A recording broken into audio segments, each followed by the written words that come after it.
Hare Krishna, muy buenos días.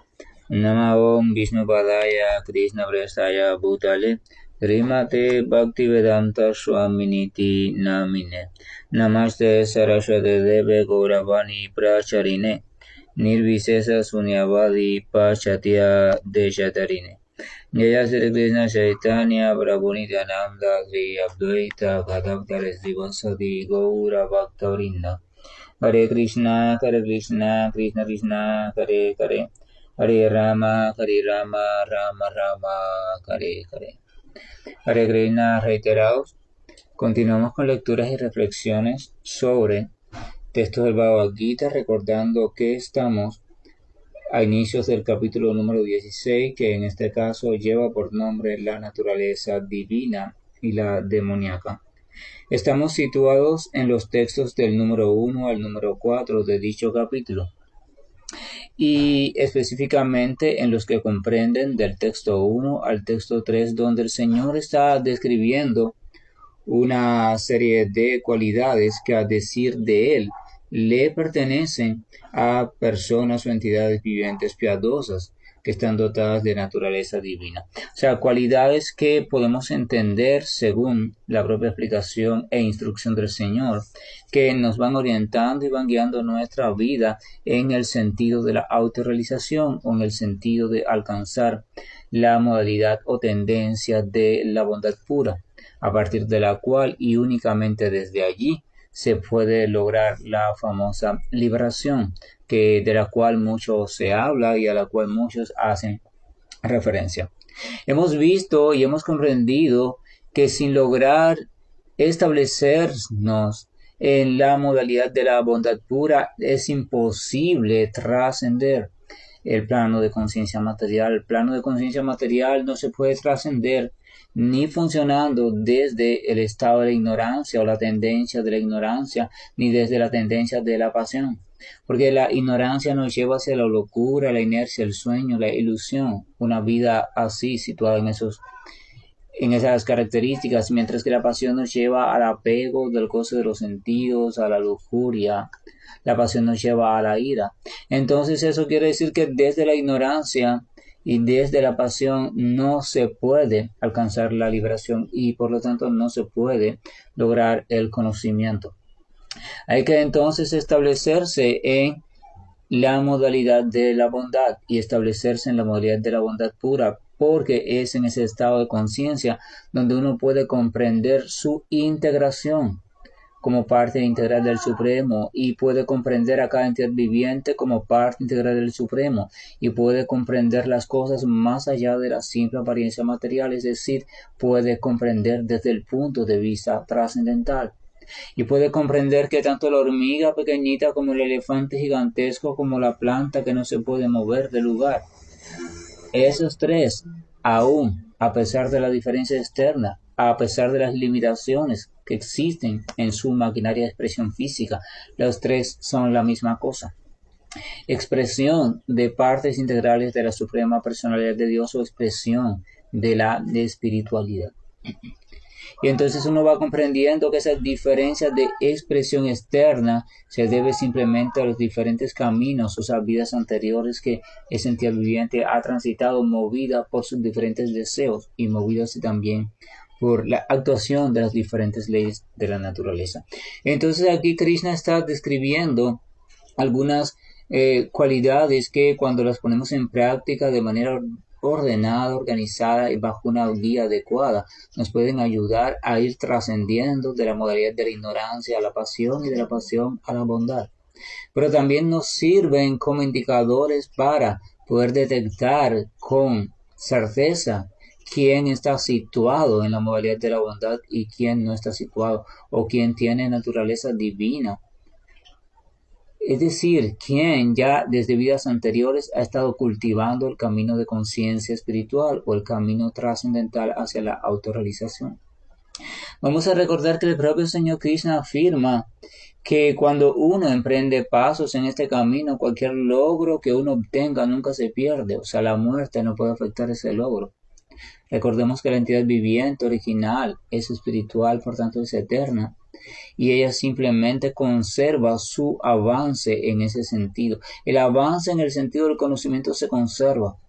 También, evidentemente, esa entidad viviente cuando pasa de un cuerpo a otro, debido a que aún está condicionada por el ciclo de transmigración del alma en este mundo material, ella pasa por un proceso de olvido, del cual el Señor es responsable. El Señor dice, yo soy el responsable del olvido, del recuerdo y del conocimiento. Entonces, cuando esa entidad viviente pasa por ese proceso en cada nacimiento, ella olvida lo que hizo en la vida pasada, incluyendo el avance que tuvo, pero ese avance está allí latente. En cuanto ese avance es estimulado de la manera adecuada, simplemente emerge esa tendencia y pulsa, o sea, el estado en el cual se quedó esa entidad viviente desde el punto de vista del conocimiento. Comienza a pulsar muy fuerte. Esa entidad viviente comienza a sentir una atracción cada vez mayor y cada vez más consciente hacia cosas o temas que tengan que ver con el conocimiento trascendental o la búsqueda de la famosa verdad absoluta, la cual no es más que el Señor Supremo. Vamos a recordar que el Señor Supremo también dice, yo soy la verdad, yo soy a quien hay que conocer a través de los Vedas, yo soy la meta última, la verdad suprema. El Señor Supremo es así. Entonces, dentro de esas características, habíamos visto ya y habíamos reflexionado sobre las siguientes: la valentía, la purificación de la existencia propia, el cultivo del conocimiento espiritual, la caridad, el autocontrol, la ejecución de sacrificios, el estudio de los Vedas, la austeridad, la sencillez y la no violencia. Hasta ahí llegamos y entonces vamos a continuar el texto. El texto continúa diciendo, la veracidad. Otra de las cualidades de la entidad viviente que se está encaminando en el plano hacia la trascendencia es la veracidad. O sea, la entidad viviente que está avanzando o quiere avanzar hacia la autorrealización comienza a cuidar de que todas sus palabras sean veraces. Todo lo que ella diga que sea bien argumentado o que tenga una base sólida. Ella simplemente no repite por repetir o no dice cualquier tontería que la especulación mental haya producido en cualquier juego de palabras o pensamiento fantasioso. Entonces, por eso la entidad viviente que está queriendo avanzar hacia la trascendencia o hacia el plano de conciencia de Krishna o la modalidad de la bondad que es previo el plano de amor perfecto por Dios, esa entidad viviente se ocupa en reflexionar con profundidad, se ocupa en ir a un maestro espiritual, se ocupa en escuchar a las almas autorrealizadas, se ocupa en estudiar la literatura sagrada, porque ella quiere asegurarse que toda aquella palabra o frase que ella vaya a decir o a alegar tenga el porciento más alto de veracidad según su propia imperfección se lo permite. Entonces la palabra del devoto ha de ser una palabra veraz, o sea, tiene que tener siempre la capacidad de sustentarla, o sea, argumentar por qué él dice eso. Se tiene que buscar el respaldo. Por eso vamos a ver que muchas veces los grandes devotos cuando hablan algo siempre hacen referencia de una u otra forma a texto de las escrituras o citan a una de las grandes almas o maestros espirituales que mencionó ese detalle. O sea, ellas siempre tratan de buscar el argumento sólido que ampare el hecho de que su palabra es veraz. El texto continúa diciendo, antes de continuar, vamos a recordar en el Srimad Bhagavatam dice que las 4 pilares de la religión son la limpieza, la austeridad, la compasión y la veracidad. Pero se dice también que en esta era de Kali, 3 de ellos ya se encuentran destruidos o disminuidos. La limpieza, la caridad, o sea, y la veracidad. O sea, la limpieza, la compasión y la misericordia se encuentran disminuidos y que solo la veracidad queda un poco latente porque aún existen las escrituras. Entonces la única forma de uno mantenerse dentro de la veracidad es mantenerse apegado a las escrituras. Uno tiene que estudiar, Uno debe meditar en la palabra de las Escrituras. Primero asegurarse que sea cierta y correcta, o sea, que viene de un texto aprobado por las grandes autoridades o que viene de la boca de grandes autoridades en sí mismo. Entonces después uno debe de actuar conforme a esa palabra dentro de sus posibilidades según su propio avance. Y también cuando haga referencia a algo debe buscar el amparo en esas mismas palabras. Y entonces uno permanece más o menos situado lo más cercano posible a la cualidad de la veracidad. Después continúa diciendo, el estar libre de ira.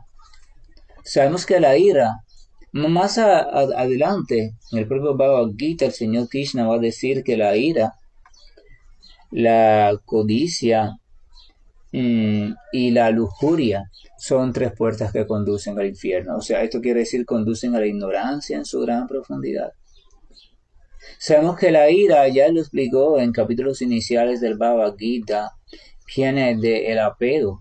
O sea, lo podríamos traducir a nivel psicológico, viene de la frustración. Usted se apega a algo, al disfrute de ese algo, cuando de pronto ya no tiene ese algo o no puede disfrutar de ese algo. Si usted no maneja eso con cuidado, y usted quiere disfrutarlo, pero se lo impiden o ya no puede hacerlo por incapacidad suya o porque ese algo ya simplemente no está presente, entonces viene la ira. Y la ira conduce a la ignorancia, etcétera, etcétera, etcétera. Entonces la ira, desde el punto de vista mental, o sea, el punto de vista de pensamiento, de deseo y de sentimiento, así como desde el punto de vista de el plano físico, o sea, lo fisiológico, lo somático, la ira no es favorable. La ira crea una perturbación. O sea, es un movimiento, es un oleaje muy brusco, una crecida de energía que arremete y destruye todo lo que encuentra en su paso y por tanto limita el equilibrio, perturba el equilibrio y la armonía. Y sabemos que sin equilibrio y armonía, dice el señor Krishna Bhagavad Gita, no se puede practicar yoga. Así que la ira impide que podamos avanzar en la práctica del yoga. ¿Y qué es esta práctica del yoga? Capítulo 4 dice el Señor, la ciencia de relación con el Supremo. Entonces la ira también nos limita en nuestro avance en la relación con Dios. Entonces la ira no es favorable en ningún sentido.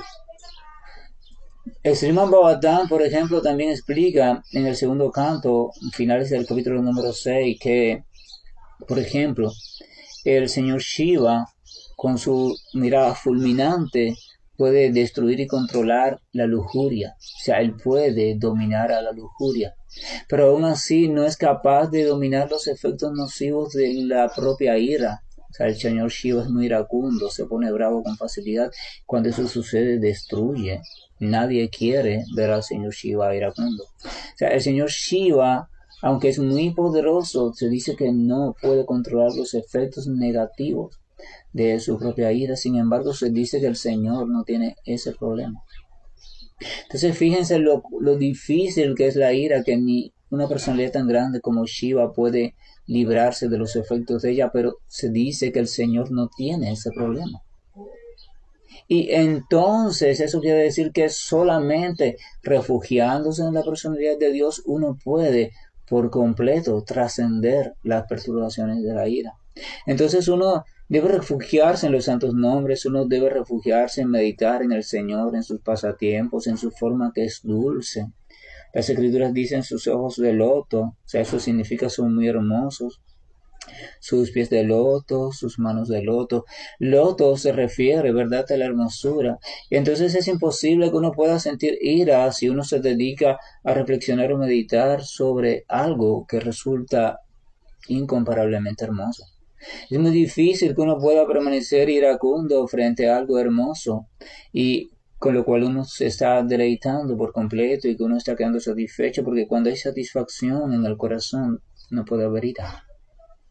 La ira no puede habitar donde habita la satisfacción. ¿Usted alguna vez se ha sentido al mismo tiempo satisfecho, completamente satisfecho o satisfecha, lleno de dulzura, amor y complacencia y lleno de ira? No puede ser. Porque la ira es precisamente uno de los aspectos de ellas, es que suele manifestarse cuando la satisfacción se ausenta. Cuando la satisfacción no está presente, entonces usted se pone iracundo. si usted vive, por supuesto, en la modalidad de la pasión. Pero vamos a recordar que la modalidad de la pasión, la ignorancia y la bondad que están siempre compitiendo. No piense que la pasión no habita en usted. En este mundo material la pasión está siempre presente, ella está siempre al acecho. Hay una tendencia en usted que lo está empujando constantemente al disfrute de los sentidos. Hay una tendencia que lo está empujando a la inercia y al sueño, y hay una tendencia que lo está empujando a la liberación. Esas tres tendencias son la ignorancia, la pasión y la modalidad de la bondad. Entonces la ira es totalmente contraria. Por tanto, el control de la ira es, o sea, llegar a estar libre de ira es otra de las cualidades de las personas que están encaminándose hacia la autorrealización. Continúa el texto diciendo, la renunciación. Vamos a recordar que renunciación es una palabra que comúnmente se malinterpreta. Claro, cada entidad viviente interpreta cada término desde la posición en la cual ella se encuentra. Si usted se identifica con el cuerpo material y si usted solamente tiene una visión material de la vida, usted va a entender el término de renunciación como renunciar a los objetos materiales. Usted va a irse de la casa, usted va a renunciar a la ropa, a la comida, a cualquier cosa, al dinero, a esto, a aquello, a todo, las compañías, familia material, etcétera, etcétera. Pero vamos a recordar que Krishna se explica también en Bhagavad Gita que verdadera renunciación significa interna, o sea, viene del conocimiento. Cuando el ente viviente se comprende espiritual y por tanto se comprende ajeno, diferente a la energía material, ya entonces ella despierta de la ilusión del apego material. Entonces en su corazón automáticamente surge la renunciación.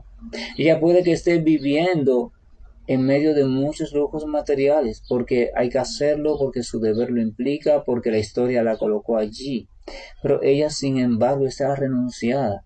No hay el más mínimo apego, no hay el más mínimo lazo hacia nada de esos objetos. Entonces, la renunciación es una de las cualidades o características que se muestran en las personas con naturaleza divina, o sea, las personas piadosas que están cultivando la modalidad de la bondad o que ya la tienen bastante cultivada. Sigue diciendo el texto, la tranquilidad. Vamos a ver que este tipo de personas suele ser cada vez más pasiva, cada vez más quieta, tranquila, silenciosa. Tienen esa tendencia. Así que si usted nota que su práctica, sea la que sea, no le está llevando a una tranquilidad progresiva, no le está llevando cada vez un poquito a estar cada vez más en lugares tranquilos, lugares así, a veces solitarios, silenciosos, armónicos. Si su práctica no lo está llevando a eso, entonces su práctica no lo está conduciendo en buena dirección. Si sus apetitos de bullicio, sus apetitos de intranquilidad y goce, de caos, de pasión encendida están cada vez más presentes, entonces su práctica no lo está conduciendo hacia la modalidad de la bondad. Porque la modalidad de la bondad implica que emerge el deseo de experimentar tranquilidad. La entidad viviente comienza a necesitar en lo profundo tranquilidad y anhela la tranquilidad. Entonces, no solamente externamente, porque a veces no podemos buscar la tranquilidad externa porque nuestra condición histórica material no lo permite, porque estamos en un ambiente donde necesariamente todo está muy revuelto. Pero entonces podemos ver la tranquilidad interna en aquella entidad viviente o persona que se está cultivando la modalidad de la bondad como modalidad dominante o estilo de existencia dominante. Vemos que internamente va fortaleciéndose un estado de tranquilidad. Esa persona va sintiéndose internamente cada vez más estable y tranquila, en virtud del conocimiento, de la fe, de la entrega, de la práctica, de las buenas relaciones, en virtud también del servicio devocional. Continúa diciendo, la aversión a buscarle defectos a los demás. Vemos que en este mundo es típico estar siempre buscando defectos a las diferentes personas, a las diferentes cosas, a todos menos a nosotros. Porque este mundo no es un mundo de humildad, estamos enfermos de cualquier cosa que sea contrario a la humildad, entonces la humildad. Por eso una de las cualidades anteriores mencionadas fue la sencillez. O sea, el devoto se vuelve cada vez más sencillo, y al volverse cada vez más sencillo, deja de sentir atracción por buscar defectos. El devoto simplemente siente cada vez más compasión, siente cada vez más deseo de, en vez de criticar, ayudar, amar, compadecer. Si es el devoto. Entonces, si usted ve que usted está practicando, pero aún así usted se descubre buscando defecto en los demás, entonces usted debe revisar la práctica, y cuando se descubra así debe tratar de decir, hoy, ¿por qué estoy haciendo esto? Y si quiere buscar defectos, mejor búsquelos en usted mismo, y eso le será más provechoso que buscar defectos en los demás. Continúa diciendo la compasión. Aquella persona que se está acercando al estilo de funcionamiento de la bondad es cada vez más compasiva. La compasión, al principio, como ninguna de esta cualidad, emerge así de la nada. Hay personas que quieren ser compasivas y no lo logran, ¿verdad? Pero sin embargo, sí se les va indicando adecuadamente el sendero del servicio devocional, se les va propiciando la asociación adecuada y se le orienta con sabiduría algún tipo de práctica devocional a realizar, esa persona poco a poco se va volviendo compasiva. La compasión va emergiendo en ella de un modo natural. Eso es importante porque tenemos que comprender que estas características también se derivan todas de una práctica adecuada, inteligente y progresiva, bien guiada, disciplinada, seria y constante del servicio devocional como ciencia, o sea, bien orientado, no a mi antojo, sino orientado por alguien que ha comprendido de qué se trata este camino del Bhakti Yoga. Continúa diciendo el estar libre de codicia. Esto se relaciona también a la sencillez, se relaciona a la humildad, se relaciona a la veracidad, se relaciona a la quietud o a la tranquilidad. El devoto, la persona que está en la modalidad de la bondad, ha comprendido que es una criatura espiritual y por lo tanto esta persona ha comprendido su separación de los elementos materiales.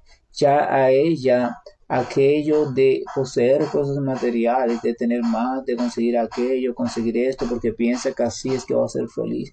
Ya esa tendencia de querer sentirse la poseedora, la dueña, ya esa tendencia deja de estar en él.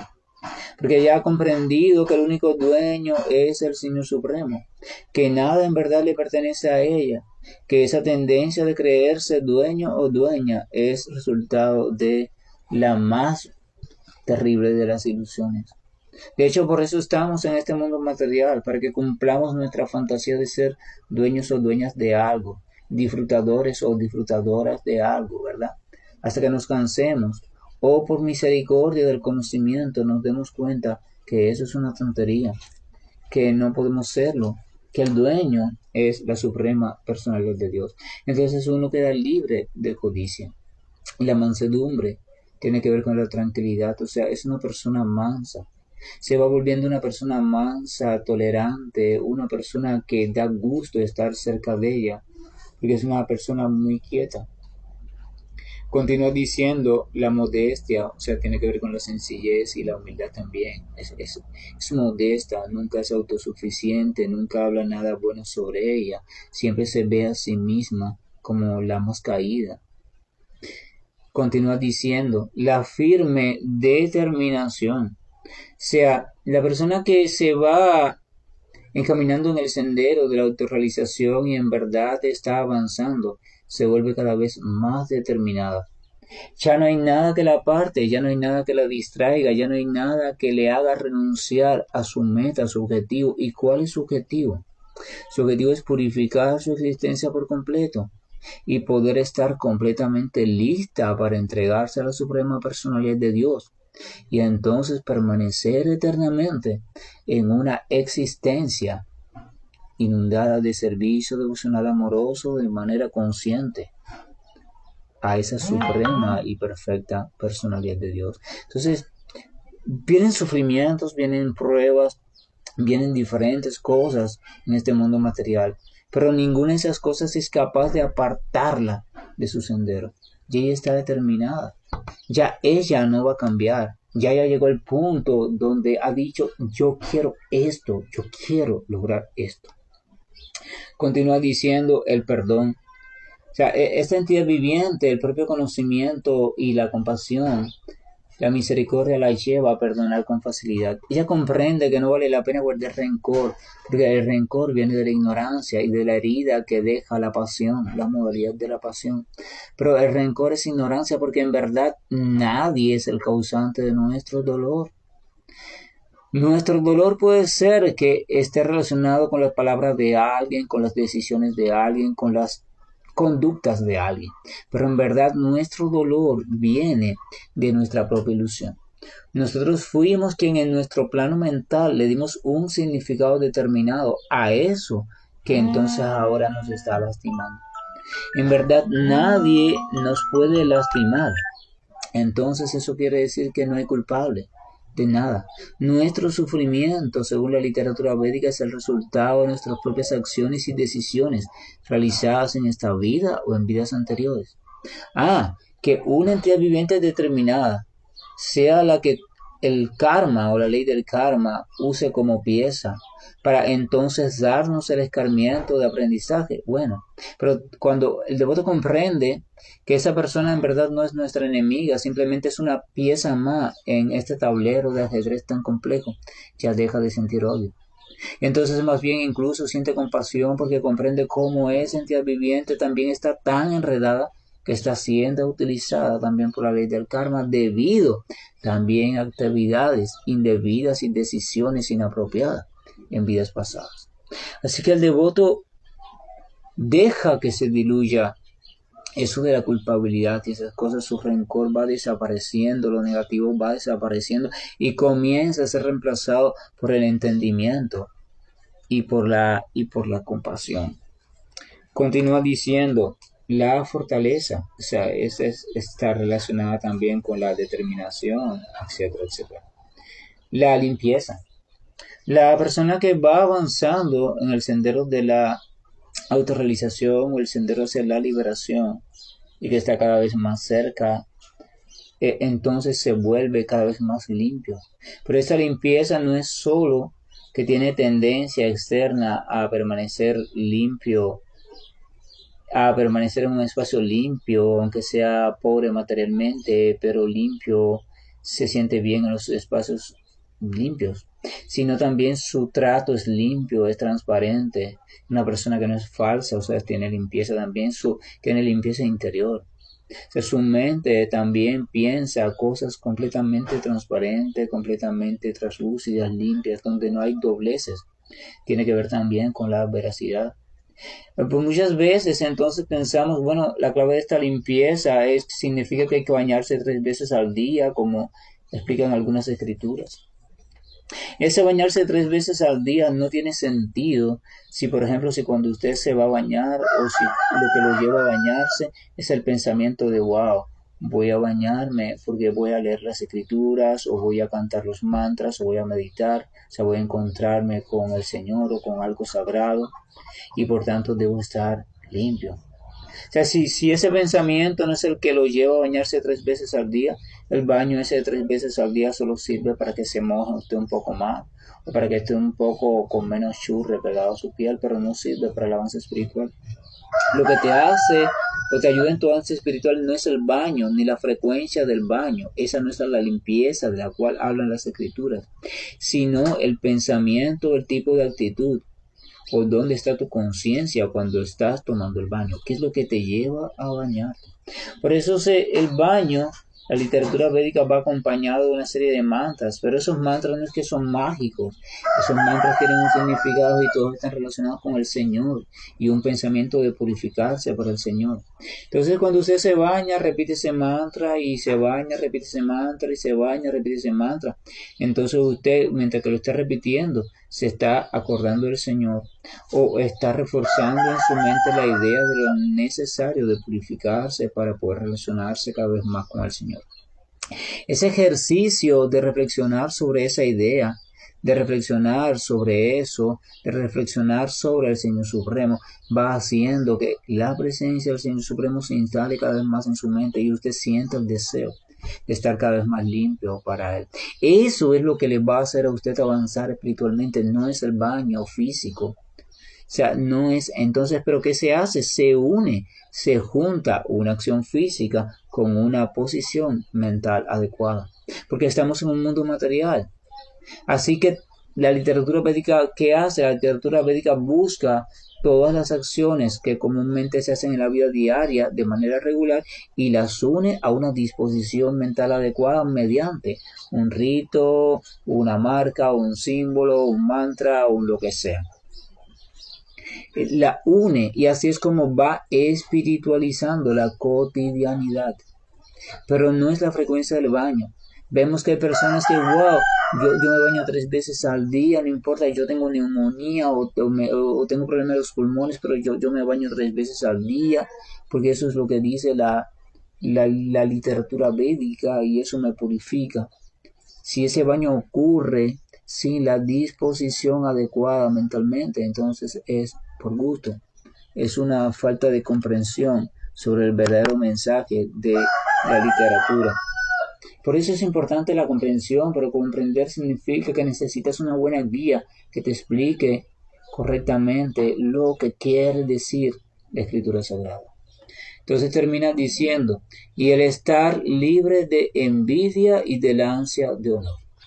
La entidad viviente que va comprendiendo el conocimiento y va avanzando en la madurez de la bondad, al dejar de desear cosas, ya no desea ninguna situación de nadie. A veces uno puede pensar, ay, si yo tuviera la casa que tiene fulano, o tuviera su auto, o su familia, o su trabajo, o su rostro, o un cuerpo así tan atlético y saludable, ¿verdad?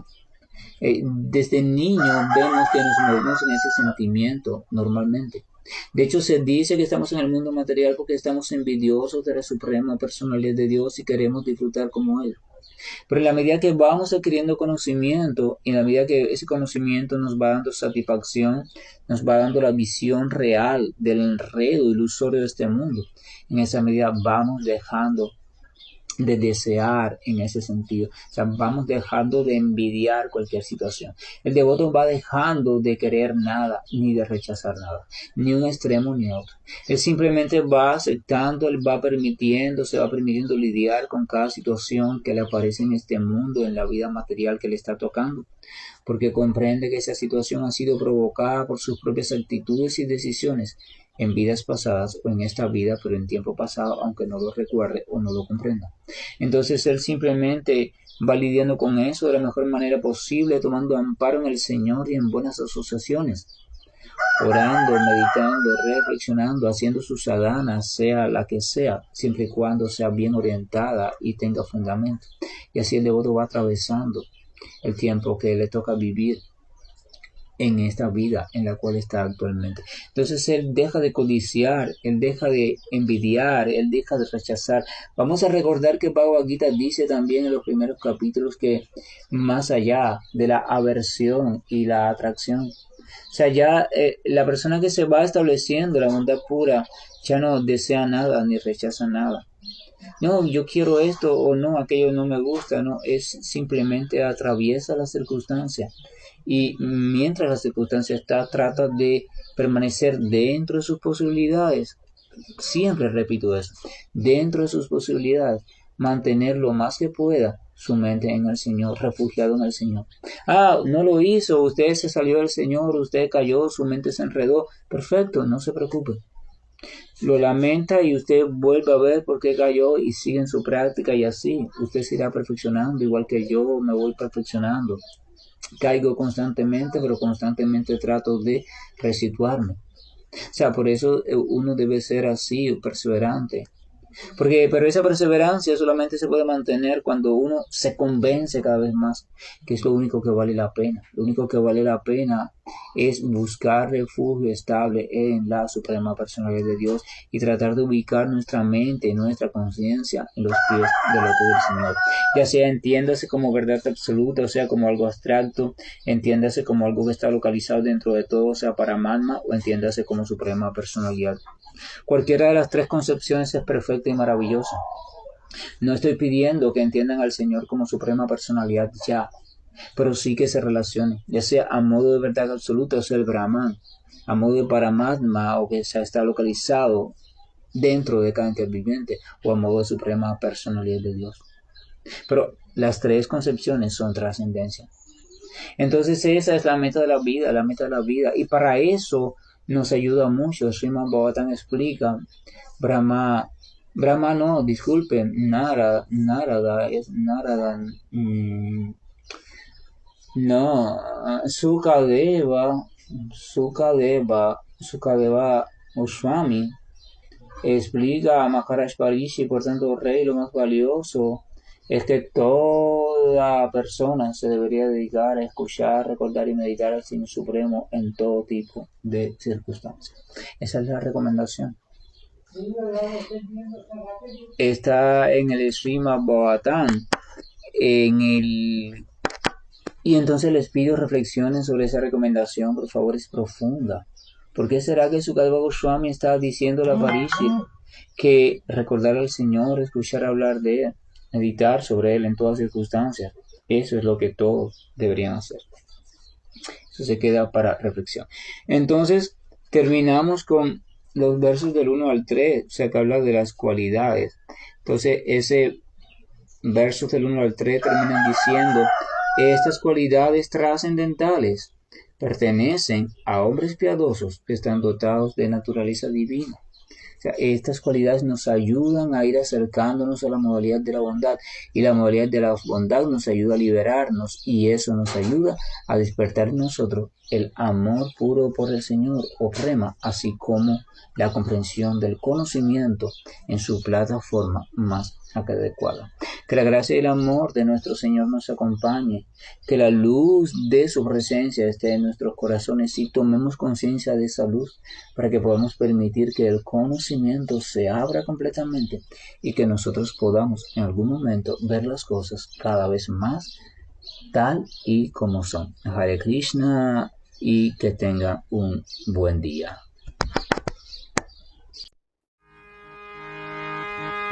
Hare Krishna, Krishna Krishna, Hare Hare, Hare Rama, Rama Rama, Hare Hare. Hare Krishna, Krishna Krishna, Hare Hare, Hare Rama, Rama Rama, Hare Hare. Hare Krishna, Krishna Krishna, Hare Hare, Hare Rama, Rama Rama, Hare Hare. Hare Krishna, Krishna Krishna, Hare Hare, Hare Rama, Rama Rama, Hare Hare. Hare Krishna, Krishna Krishna, Hare Hare, Hare Rama, Rama Rama, Hare Hare. Hare Krishna,